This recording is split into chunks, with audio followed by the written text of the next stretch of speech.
नमस्कारम। धरती पर मौजूद सभी प्राणियों में से मानव जन्म होना बड़े सौभाग्य की बात है।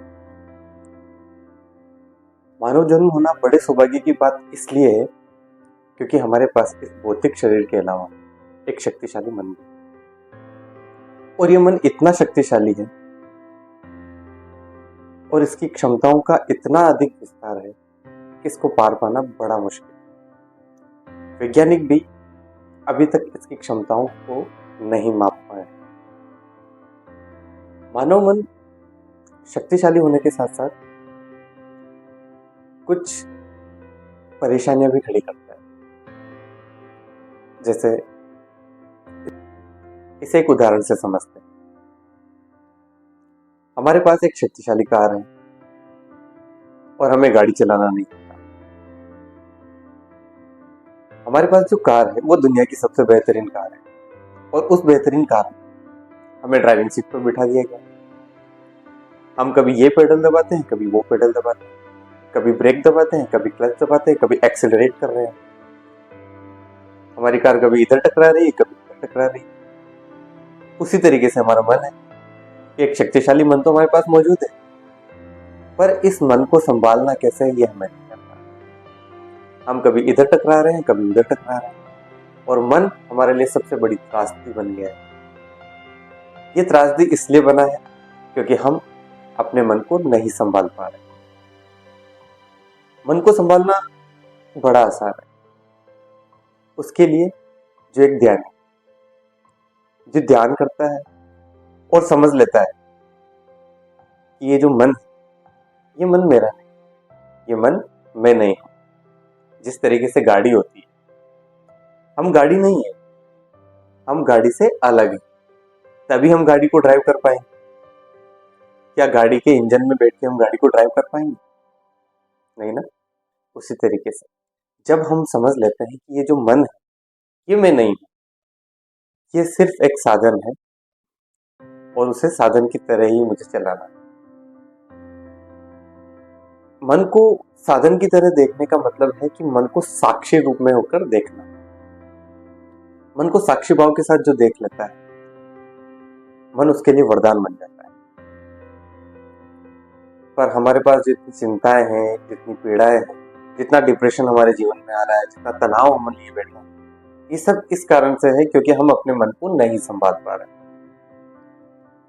मन को संभालना बड़ा आसान है। जिसने मन को साक्षी होकर देख लिया, जिसने मन को चलाना सीख लिया, उसके लिए मन वरदान बन जाता है। अब एक सवाल आता है कि मन को साक्षी रूप में कैसे देखा जाए। मन को साक्षी रूप में देखना बड़ा आसान है।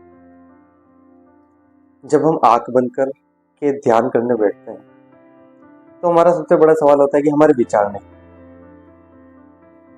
हम मन को रोकना क्यों चाहते हैं? सभी के ये सवाल होता है कि मैं ध्यान करने तो बैठता हूं पर मन में अधिक विचार आते हैं। हाँ, विचार आएंगे क्योंकि ये काम है मन का, है ना। जैसे हमारे शरीर में दिल है, वो धड़क रहा है। क्या जब हम ध्यान करते हैं वो धड़कना बंद कर देता है? क्या हम श्वास लेना बंद कर देते हैं? या हमारे शरीर में पड़ा हुआ भोजन पचना बंद हो जाता है? हमारे शरीर की कौन सी क्रिया है जो बंद हो जाती है ध्यान करते समय? कोई नहीं ना। उसी तरीके से ध्यान करते समय मन भी बंद नहीं होता।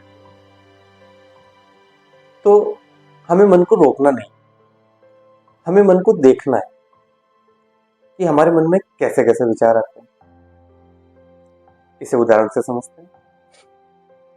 जैसे हम कोई टेलीविजन देख रहे हैं, टेलीविजन पे कोई मूवी आ रही है। अब मूवी में जो चल रहा है, जैसे जो इमोशंस आ रहे हैं, समझ लीजिए कुछ दुख के सीन आ रहे हैं, कुछ खुशी के सीन आ रहे हैं, कुछ कॉमेडी हो रही, कुछ नाच गाना हो रहा है, ये सब कुछ हो रहे हैं।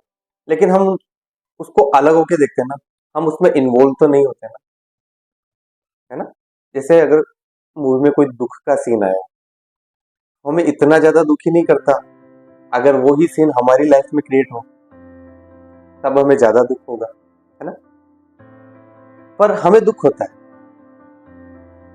क्योंकि वही सीन अगर हमारे अंदर क्रिएट हो, हमारे जीवन में क्रिएट हो, तो हमें दुख होता, अरे यार मेरे साथ ऐसा हुआ। जबकि हमने वही सीन जब मूवी में देखा था, टेलीविजन में देखा था, तब हमें लगा था ये जो हो रहा है ये मेरे साथ नहीं हो रहा है, ये टीवी में हो रहा है, ये सिर्फ एक नाटक है। तो हमारे मन में जो चल रहा है या हमारे जीवन में जो कुछ भी चल रहा है, ये सब एक नाटक है।